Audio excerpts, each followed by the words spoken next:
الرجعية بتحاربنا والاستعمار بيحاربنا، ما سابوناش ابدا. دفعوا فلوس علشان يموتونا، ودفعوا فلوس عشان يعملوا انقلابات، ودفعوا فلوس للاخوان المسلمين، ودفعوا وبعتوا اسلحه لاخوان المسلمين زي ما قريتوا في القضيه، واشتروا الاخوان المسلمين. ما فيش فايده، كل ده ما فيش فايده. ولم يحدث ابدا ان احنا تركناهم يمنعونا عن العمل. بيطلع واحد مربي دقنه ويقول لك الاشتراكيه كفر. اللي بيقول هذا الكلام يقول لك الاشتراكيه ضد الدين، هو اللي بياخد ثروه البلد كلها لنفسه. فطبعا عايز اطبق الاشتراكيه هيجيب فلوس يوزعها على الناس. طب هو عبيط؟ هيجيب فلوس يوزعها على الناس؟ ده هو بيعتقد ان هو من عيلة مميزة، عيلة الاسياد وبقية الناس عبيد. هل ده هو الاسلام؟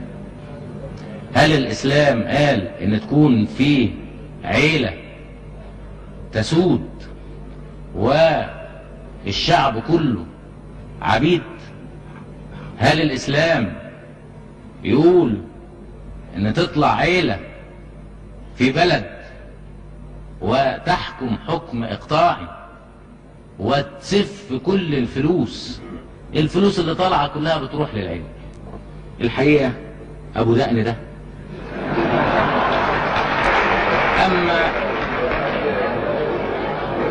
بيطلع بيتكلم هذا الكلام هو عايز يستغفل الناس، وعايز يضحك على الناس، عايز الناس يقولوا له انت امير المؤمنين ونسلم لك بانك تربي دقنك وتسف فلوسنا، لان الاسلام بيقول كده.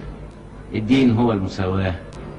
الدين مش ابدا ناخد اموال المسلمين لواحد وعيلة وعدد من المنتفعين.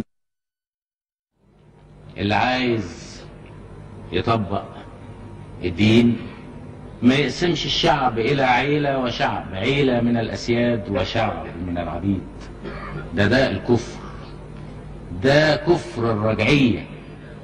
الرجعية اللي بتحاول انها تستغل الدين علشان تستغل اموال الناس وتأكل اموال الناس بالسحت.